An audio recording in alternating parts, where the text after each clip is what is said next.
Confession 7. There is another reality besides this, though I knew nothing of it. My own specious reasoning induced me to give in to the sly arguments of fools who asked me what was the origin of evil, whether God was confined to the limits of a bodily shape, whether he had hair and nails, and whether men could be called just if they had more than one wife at the same time, or killed other men, or sacrificed living animals. My ignorance was so great that these questions troubled me, and while I thought I was approaching the truth, I was only departing the further from it. I did not know that evil is nothing but the removal of good, until finally no good remains. How could I see this, when with the sight of my eyes I saw no more than material things, and with the sight of my mind no more than their images? I did not know that God is a spirit, a being without bulk and without limbs defined in length and breadth. For bulk is less in the part than in the whole, and if it is infinite, it is less in any part of it which can be defined within fixed limits than it is in its infinity. It cannot, therefore, be everywhere entirely whole, as a spirit is and as God is. Nor had I the least notion what is in us that gives us our being, or what the scriptures mean when they say that we are made in God's image.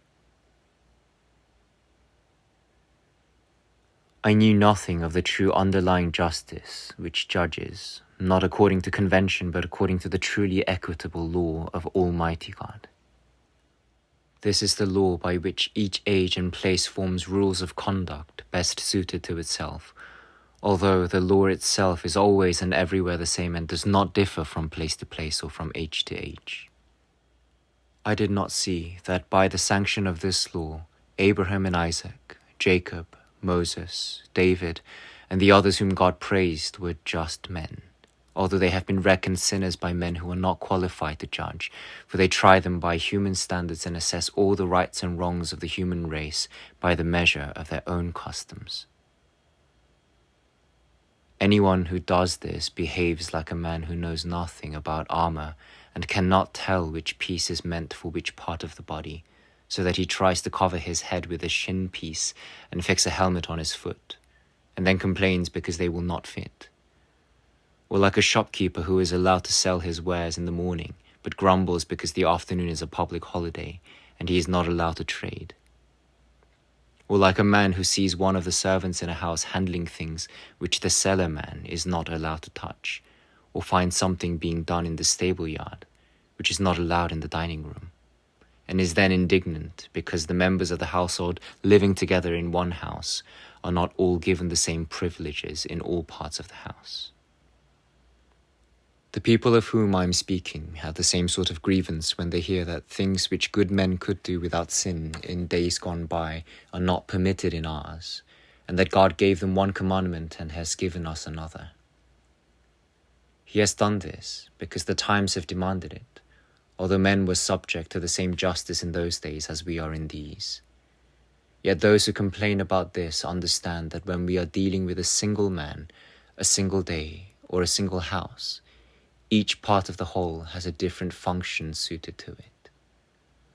What may be done at one time of day is not allowed at the next, and what may be done, or must be done, in one room is forbidden and punished in another.